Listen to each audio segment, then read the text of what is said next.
There's a particular stillness that falls over the Scottish Highlands in early autumn, a kind of quiet that isn't simply silence, it's something deeper.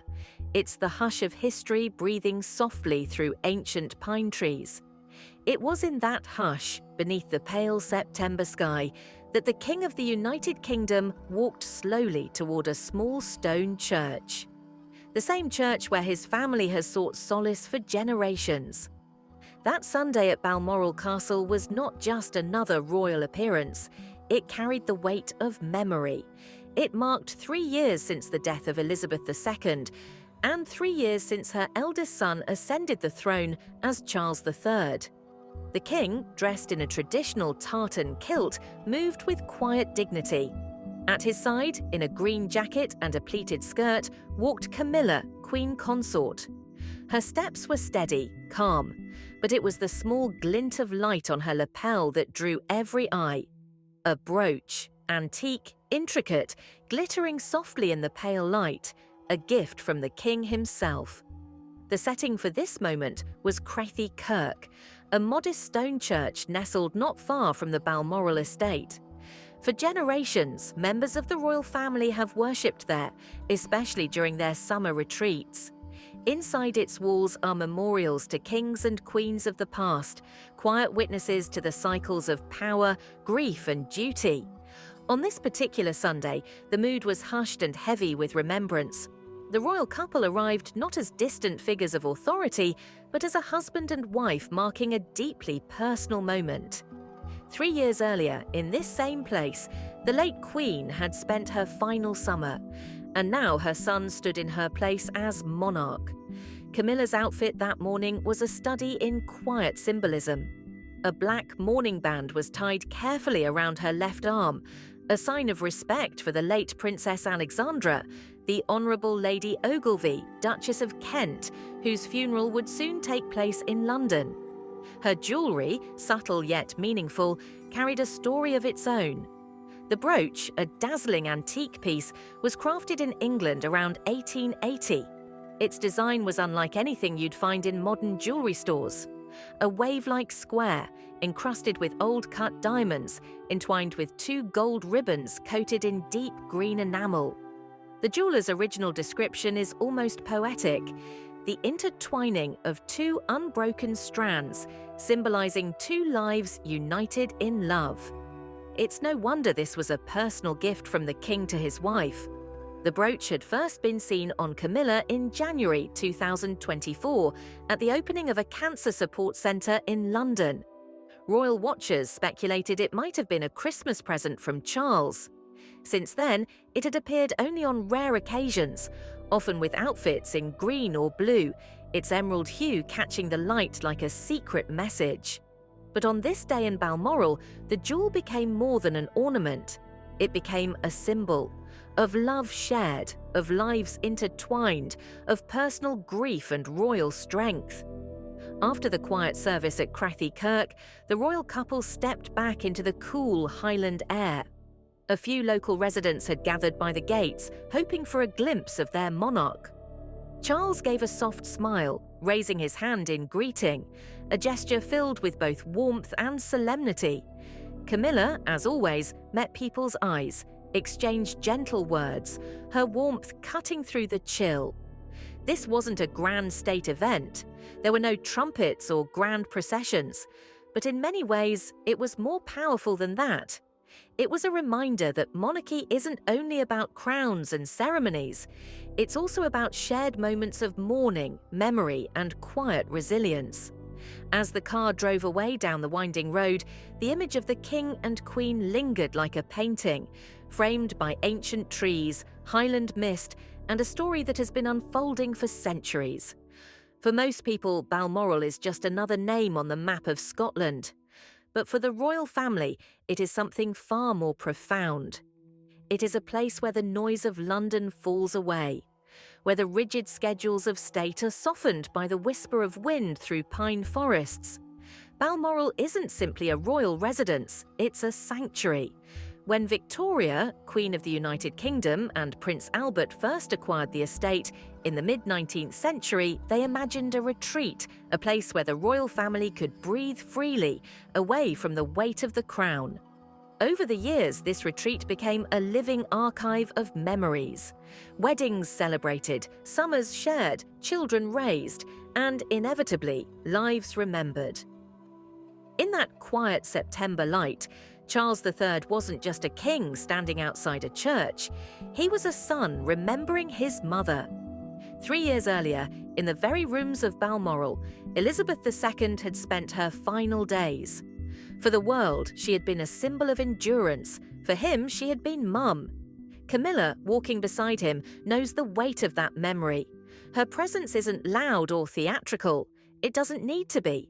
She understands that grief isn't something to be paraded, it's something to be carried. And that morning, the brooch on her jacket wasn't just sparkling, it was speaking. Jewelry, in royal tradition, is rarely random. Every piece has a story. This particular brooch, made in 1880, came from Wortsky, a prestigious London jeweller known for curating antique treasures. Its design of intertwined golden ribbons isn't just decorative, it's symbolic. A private gesture between husband and wife, echoing through a very public moment. When Charles gave Camilla that brooch, he wasn't just offering a beautiful object. He was, in a quiet way, acknowledging their journey together. Decades of shared history, controversy, reconciliation, and finally acceptance.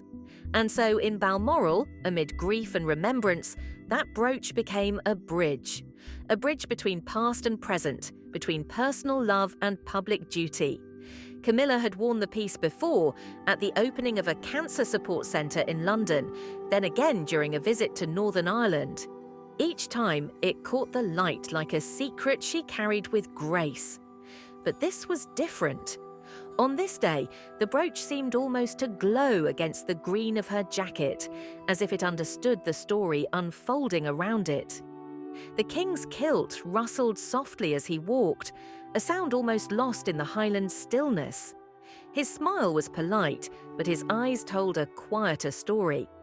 Balmoral held too many memories to walk through its gates untouched. For generations, members of the royal family have sought comfort in this place after moments of national sorrow. After the death of George VI in 1952, the young Elizabeth had found refuge here. After Princess Diana's passing in 1997, this was where the family gathered, away from the world's cameras.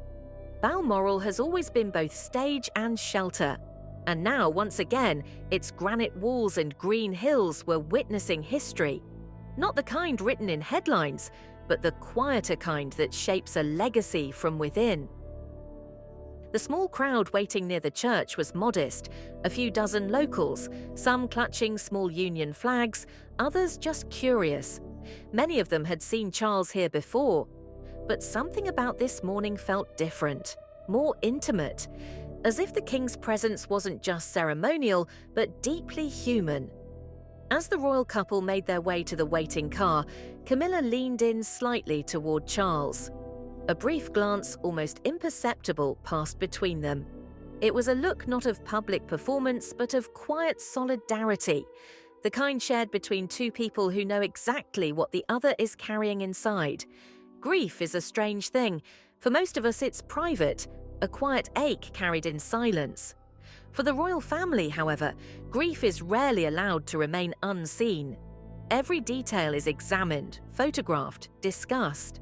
From a black armband to a single jewel pinned to a jacket. Nothing is accidental and nothing is invisible. On that Sunday at Crathie Kirk, the mourning band wrapped around Camilla, Queen Consort's arm was a small but powerful symbol. Black, simple, without embellishment. It wasn't just for the passing of Princess Alexandra, the Honourable Lady Ogilvy, Duchess of Kent. It was also a gesture of collective remembrance, an echo of the royal tradition of honouring the dead through visible signs of sorrow. This practice dates back centuries. After the death of Prince Albert of Saxe-Coburg and Gotha in 1861, Victoria, Queen of the United Kingdom, wore black for the rest of her life. Her mourning became both a personal expression of loss and a public statement of devotion. Over time, that tradition softened, but the language of clothing, of colour, of fabric, of form remained. In modern royal life, mourning is more subtle, but no less significant. The black band on Camilla's arm that day was a reminder. Grief doesn't disappear when the cameras are on. It simply finds quieter ways to speak. And then, of course, there was the brooch. Jewels in the royal family aren't merely accessories, they're storytellers. Each piece carries decades, sometimes centuries, of meaning. This particular brooch, gifted by Charles III, was originally crafted in the late Victorian period, around 1880. Its maker understood something timeless, that love and grief are intertwined. The intertwined gold ribbons and green enamel symbolize unity, two lives woven together into one. The diamonds, old cut and slightly irregular, are unlike the flawless stones of modern jewelry. They sparkle not with uniform brilliance, but with character.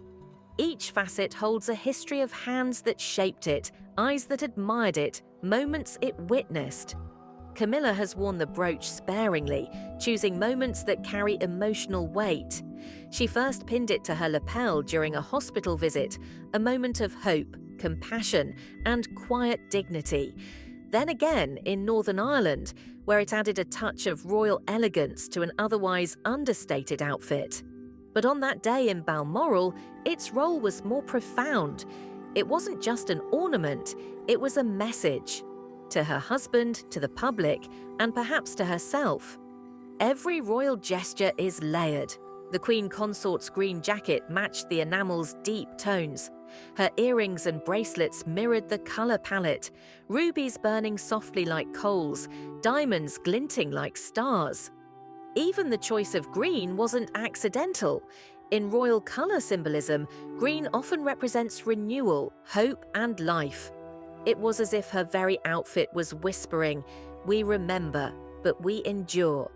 Meanwhile, the king, ever dignified in his tartan, seemed to be walking not only through the present, but through a corridor of memory.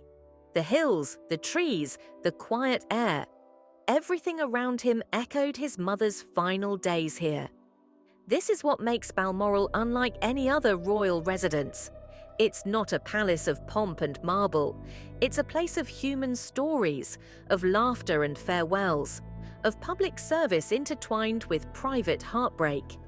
As the royal couple walked back toward their car, the brooch on Camilla's lapel caught one last glint of the Highland sun. A flash of gold and diamond, brief and brilliant, almost like a heartbeat. In that moment, something silent but deeply human passed through the crowd. A recognition that even those born into crowns cannot escape the weight of love and loss. And that perhaps is why moments like these resonate so deeply with the public. They aren't about grand speeches or elaborate rituals. They're about quiet symbols, a piece of jewelry, a black band, a shared look, and the knowledge that grief, no matter how royal, is still grief. Balmoral has always been more than just a castle. Its grey stone walls, sweeping gardens, and rugged Highland backdrop are entwined with the identity of the British monarchy. Here, traditions endure, and history is felt in the very air. Every corridor, every window carries whispers of past generations, echoes of kings and queens, of joy and sorrow, of life unfolding behind closed doors. For this place is layered with personal significance. As a child, he explored these grounds under the watchful eye of his mother. Summers were spent wandering the hills, playing by the river, learning about the responsibilities that one day would fall upon him. Yet Balmoral was also a refuge. It allowed him to be simply a son, rather than a sovereign. It is in these surroundings that public ceremony and private reflection intersect. The Sunday service was modest by royal standards. No massive cameras, no elaborate fanfare. Yet its significance was immense. This was a moment of continuity, a reminder to the public that monarchy is not only spectacle, but also service, devotion, and humanity. Camilla's role in this delicate choreography cannot be overstated. As Queen Consort, her position is partly symbolic, partly deeply personal.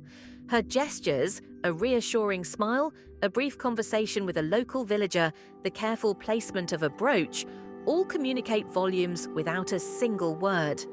The jewelry she chose that day, particularly the brooch gifted by Charles, was laden with layers of meaning. Every detail of royal dress matters. The green of her jacket and pleated skirt echoed the natural hues of the surrounding landscape, creating harmony between the wearer and her environment. The diamonds and rubies caught the soft Highland sunlight, projecting an image of both elegance and resilience. Even the smallest gestures, adjusting a sleeve, touching the lapel, were observed by those who understand the language of symbolism. The king, in turn, carries the weight of history with every measured step. His tartan kilt is more than a nod to Scottish tradition. It is a statement of belonging, of respect for the land and its people. The serene smile he offered to the crowd was not merely polite acknowledgement. It was an expression of steadiness in the face of loss, a silent reassurance to a nation watching from afar that the monarchy endures. In the eyes of observers, these private moments become public lessons in continuity. They are glimpses of how the monarchy balances intimate grief with national expectation. Each movement, each expression, each carefully chosen item of attire communicates unspoken narratives of loyalty, of love, of memory. The brooch, in particular, is a perfect metaphor. Two intertwined gold ribbons wrapped in green enamel, adorned with diamonds. It is a tangible emblem of union, of lives connected. It reflects the king's gift of love to his wife, but also the broader, enduring bond between the royal family and the nation. In an instant, a simple accessory transforms into a storyteller of legacy, continuity, and hope. As the couple departed from the church that day, the air seemed to carry a subtle magic. A hush fell over the few onlookers. They had witnessed something beyond protocol or ceremony. They had glimpsed a story of personal devotion, of grief tempered by grace, and of the enduring human heart at the center of monarchy. Balmoral, as always, provided both stage and sanctuary. Its hills, forests, and quiet stone walls absorbed the significance of the day. They held memory, they held history, and in their silence, they bore witness to the delicate balance of tradition, love, and remembrance. The quiet of that Sunday in Balmoral was only the prelude.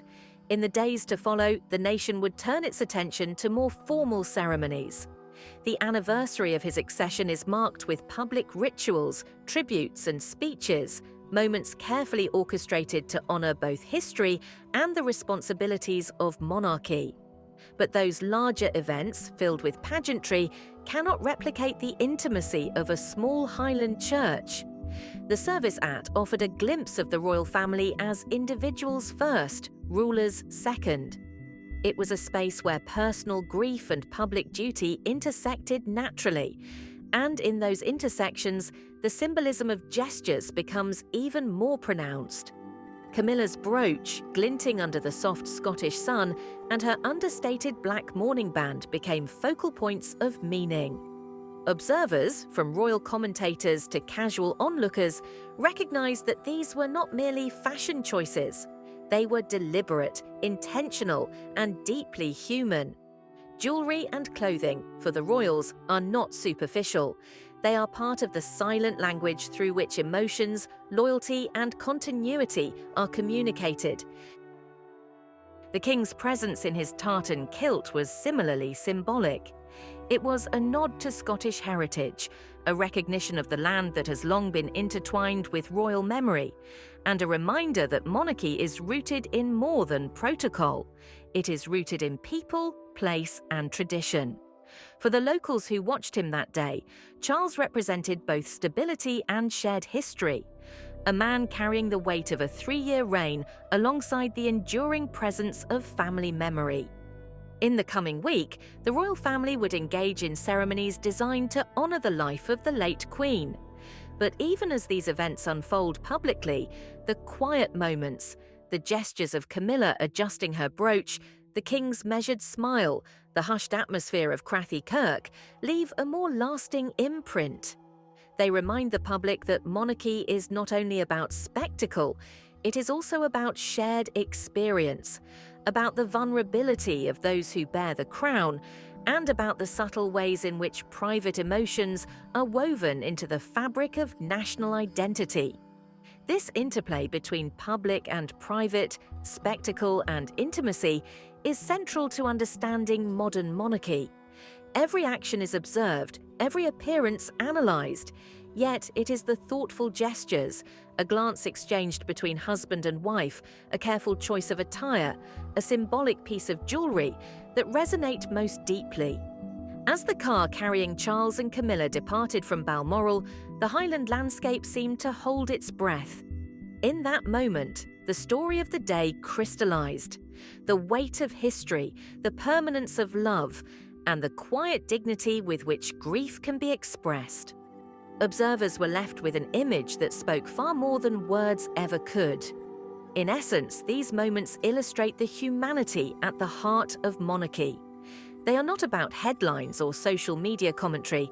They are about life lived in the public eye, but with the personal depth that connects ruler to citizen, past to present, and grief to enduring strength.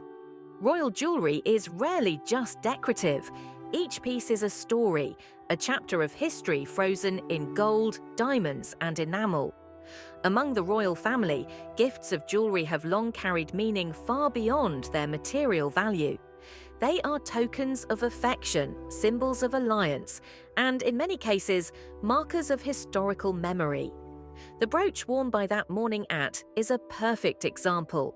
Crafted in England around 1880, it was purchased from the renowned London jeweller. Its design, 2 golden ribbons intertwined and adorned with diamonds, overlaid with green enamel, is delicate yet profound. The jeweller's own description hints at its deeper significance. The intertwining of 2 unbroken strands symbolizes 2 lives united in love. When Charles gifted this brooch to Camilla, he wasn't simply offering a beautiful ornament. He was giving a story, a symbol of their journey together. It represented decades of shared experiences, personal challenges, and the union of 2 lives not only in love but in public service. For a royal couple, where gestures are scrutinized and every choice becomes a statement, such gifts speak volumes without a single word. Throughout history, royal gifts have often carried similar symbolic weight. Queen Victoria received jewelry from Prince Albert that signified devotion and mourning, some of which she wore for the rest of her life. Queen Elizabeth II inherited pieces that symbolized continuity and lineage, each diamond and sapphire echoing the reigns of generations before her. In this way, jewelry becomes both personal and public, a private gesture that the nation can read as a story of family, loyalty, and legacy. Camilla's brooch has followed her through moments of public significance before, each time adding a new layer to its story. It adorned her attire at the opening of a cancer support centre in London in January 2024, a moment emphasising compassion and hope. Later, it accompanied her to Northern Ireland, signalling grace and solidarity. And now, in Balmoral, its symbolism deepened further, representing not only her union with Charles, but also her empathy and connection to royal tradition. In that quiet Highland morning, the brooch caught the light, diamonds flashing against the green enamel and Camilla's jacket. It was more than an accessory, it was a storyteller, a piece of history and love intertwined, visible for those who cared to notice. The interplay of symbolism extends beyond jewelry. The choice of clothing, the subtle black mourning band, even the selection of a church-like, all speak in a silent, deliberate language. They reflect a monarchy that honors its traditions while navigating the nuances of personal grief in the public eye. Every detail becomes a lesson in continuity, in grace, and in the silent power of symbolism. And in these details, the public finds connection. Observers may never meet the king or queen consort personally, but through these gestures, the brooch, the band, the measured smile, they experience glimpses of humanity, of love enduring through time, and of the quiet resilience that defines modern royalty. Royal anniversaries and commemorations are more than dates on a calendar. They are moments when history, memory, and national identity converge. For this third anniversary of his accession is layered with meaning. It is both a celebration of his reign and a solemn reflection on the life of his mother. These anniversaries follow a rhythm of ritual that has evolved over centuries. Some events are public and ceremonial, filled with flags, speeches, and gatherings of officials and citizens. Others are intimate, private services, family reflections, quiet walks through ancestral estates. Together, they form a tapestry of memory that binds the monarchy to both its past and its present. The service at On That Sunday exemplified the power of private ritual within a public context. A small congregation, simple prayers, and the symbolic gestures of the royal couple, all of it conveyed respect, continuity, and human emotion without the trappings of spectacle. It was a reminder that while monarchy is often viewed through the lens of grandeur, its essence is built on enduring values, family, duty, and love. Camilla's choice of brooch and attire and Charles's tartan kilt were all part of this silent language. Each item, each gesture, communicates a story not written in official documents but etched in memory. These symbols ripple outward, shaping how the public perceives the monarchy. They demonstrate that despite the pomp and scrutiny, royals experience grief, joy, and love just as anyone else does, only in a context amplified by history and visibility. Public memory, in turn, plays a crucial role in sustaining the monarchy's relevance. Every photograph, every news article, every carefully observed detail becomes part of the narrative. The story of a brooch, a black mourning band, a shared glance. These intimate moments are transformed into collective memory. They remind citizens that monarchy is not only about power and ceremony, it is about human connection across generations. Looking ahead, the coming week's formal ceremonies, including tributes to the late Queen and commemorations of the King's accession, will be public, elaborate, and filled with tradition. Yet it is these quieter moments in Balmoral that often leave the deepest impression. They reveal the human heart behind the crown, the personal devotion behind public duty. Balmoral itself is a silent witness to these narratives. Its hills, forests, and ancient stone walls have seen generations of royal life, births, marriages, funerals, and moments of quiet reflection. In this way, the estate is more than a residence. It is a living archive holding stories of love, loss, and legacy. The interplay of private grief and public ceremony, of personal gestures and national symbolism, is at the heart of monarchy.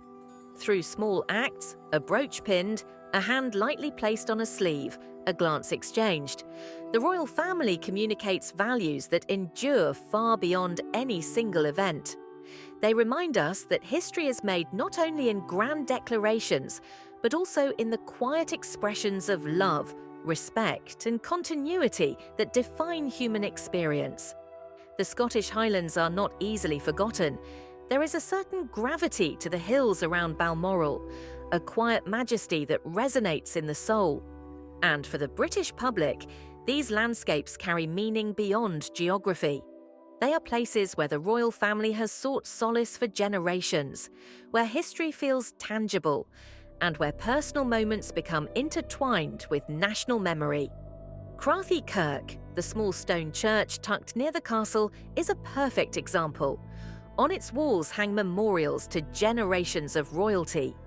Inside, the quiet is profound, and even a soft whisper seems amplified by the weight of centuries.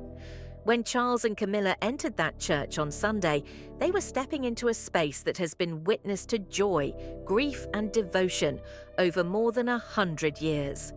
For observers, the significance of such a visit is more than ceremonial.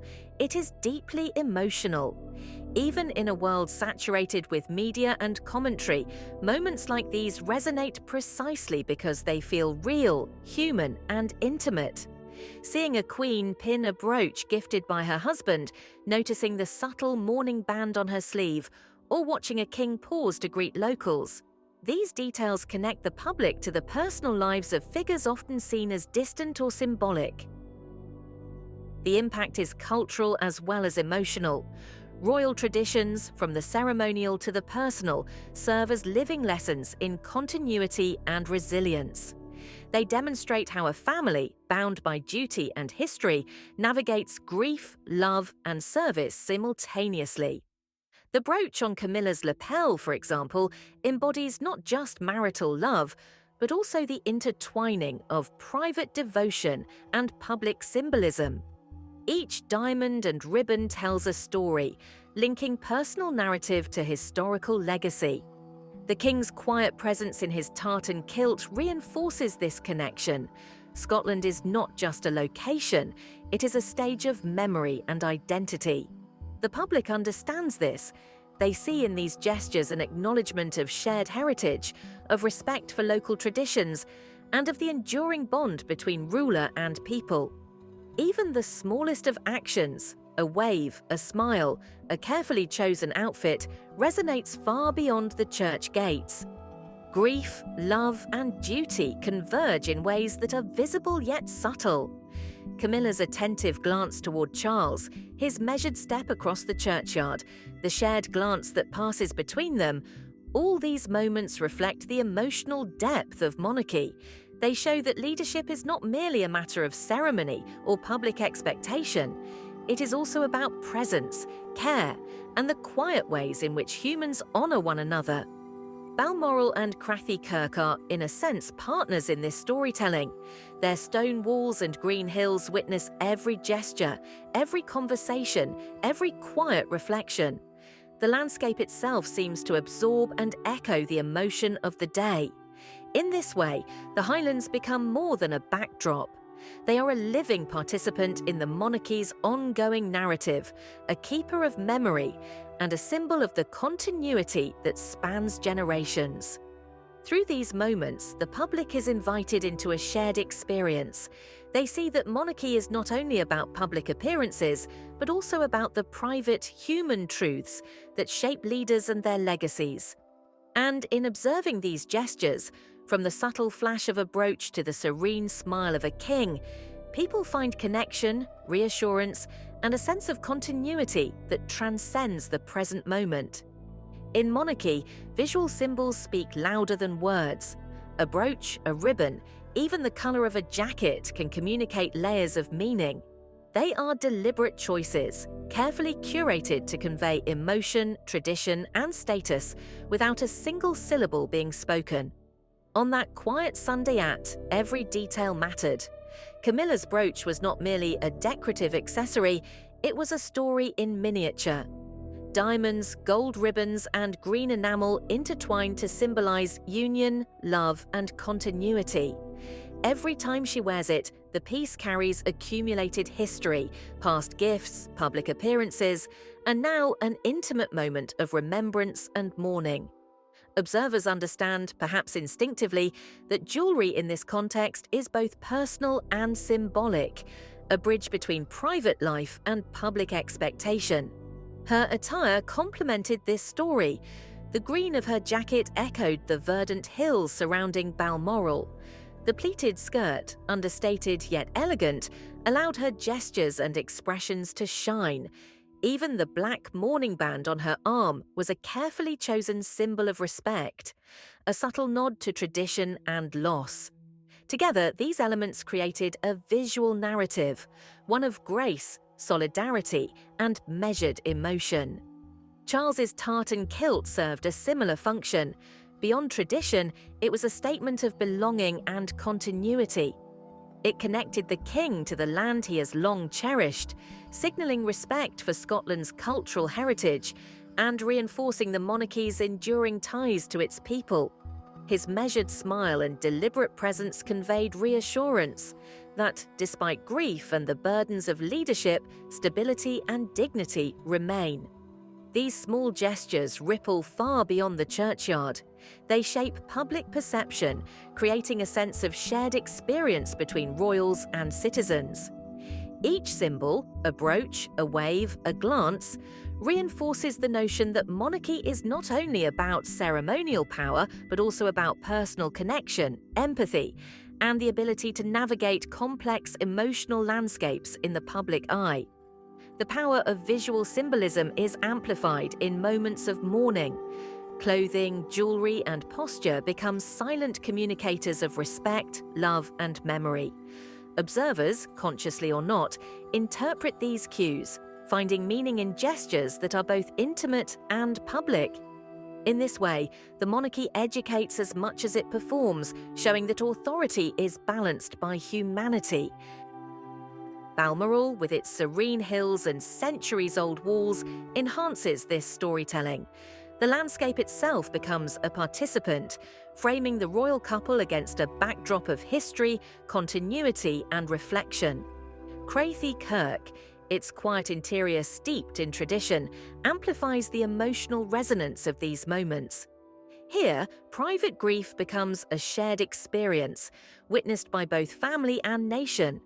Through these intertwined visual and symbolic cues, monarchy transcends mere ceremony.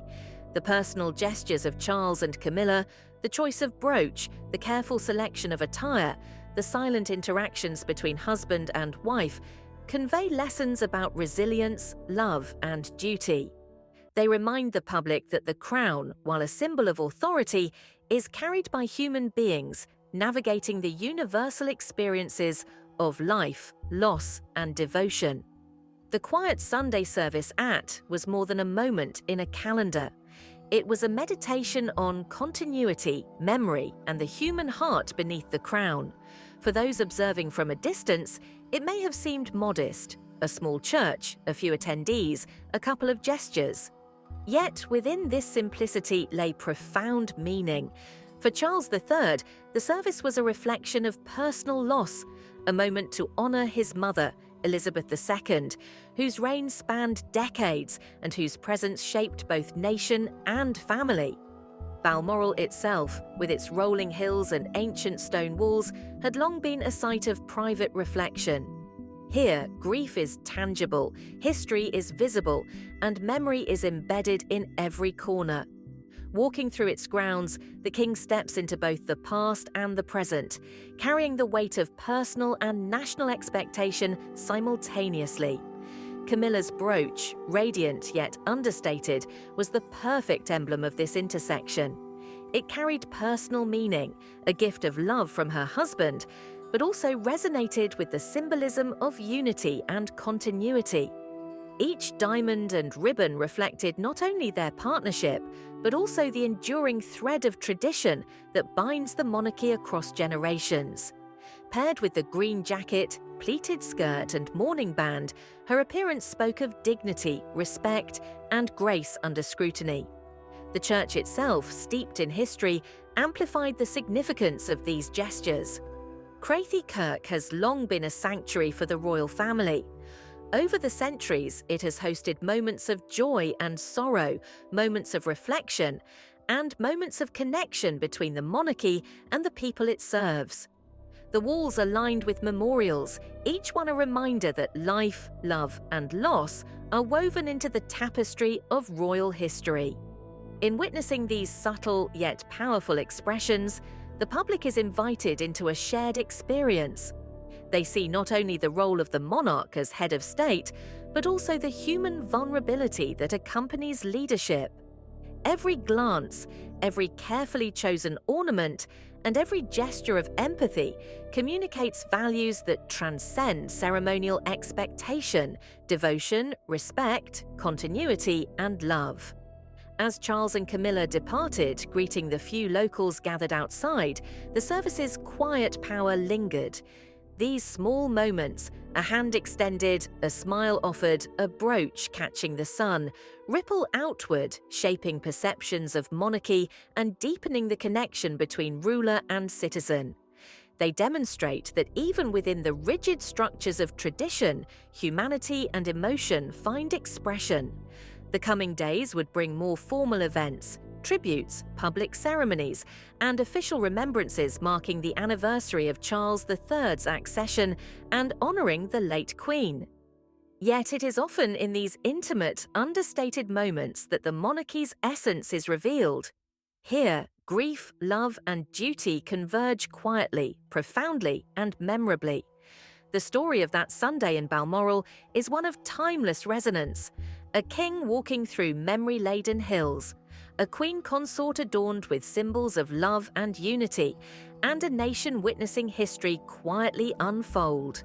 Together, they illustrate the delicate balance between personal mourning and public life, between legacy and love, and between the enduring presence of tradition and the fleeting human moments that define it. And so, the memory of that day remains, not only in photographs or headlines, but in the stories passed down, the emotions felt by those who observed, and the quiet, enduring message that even amidst sorrow, love, and continuity persist. As the sun dipped lower over the Highland hills, Balmoral seemed to exhale, as if the estate itself had borne witness to something quietly profound. That Sunday service was more than a ritual. It was a story of enduring human connection, a reminder that beneath crowns, ceremonies, and centuries of history, the monarchy is made of people who love, grieve, and remember. Charles III, walking with measured steps, carried the weight of 3 years on the throne alongside the memory of a mother whose life had been devoted to duty. His presence in the familiar Scottish landscape symbolised both resilience and continuity, bridging the gap between private grief and national expectation. Every gesture, every glance reflected the humanity behind the monarchy, a humanity often hidden beneath protocol and pageantry. Camilla's subtle elegance spoke volumes. The brooch, gifted by her husband, gleamed with meaning. Diamonds catching the fading light, intertwined golden ribbons whispering of union and enduring love. Her green jacket mirrored the surrounding hills, while the black mourning band honoured a life recently past, linking personal reflection to royal tradition. Every detail, from earrings to bracelets, told a story of dignity, empathy, and thoughtful symbolism. Together, they moved through the church and its grounds in a choreography that felt unspoken, yet deliberate. Their gestures connected past and present, the history of Balmoral, the legacy of Elizabeth II, and the continuity of monarchy under Charles III. Even the smallest actions, greeting a local, exchanging a look, adjusting a sleeve, carried the weight of meaning. They reminded observers that monarchy is not only inherited authority, but also a living relationship between leaders, their loved ones, and the nation. Balmoral and Crathy Kirk themselves became silent witnesses. The stone walls, the quiet pews, the surrounding hills, all held memory, absorbing the emotions of the day and anchoring them in place. In this way, landscape and architecture became part of the story, reinforcing the enduring nature of tradition while allowing personal expression to shine through. This quiet, reflective service contrasted with the public ceremonies to follow. Yet, it is precisely these intimate moments that often resonate most deeply. They demonstrate that leadership and love, grief and duty can coexist, and that the most powerful gestures are often those made without fanfare. A brooch, a glance, a black band. These become symbols that endure far beyond the day itself. In the end, that Sunday in Balmoral stands as a testament to continuity, compassion, and connection. The King and Queen consort showed that monarchy is not only about protocol, crowns, or grand speeches. It is about the human heart, the love that binds families, the grief that shapes understanding, and the quiet resilience that links generations. For the public, for the family, and for history itself, the service at Crathy Kirk offers a profound message. Even amidst sorrow, the threads of love, memory, and duty remain unbroken. They are woven into the very fabric of monarchy, just as they are woven into the lives of all who witness and remember. And so, as the couple departed and the Highland light faded behind the hills, the story lingered. Not in headlines or fleeting photographs, but in memory, in symbolism, and in the enduring truth that love, grief, and continuity are the quiet forces that sustain both family and nation.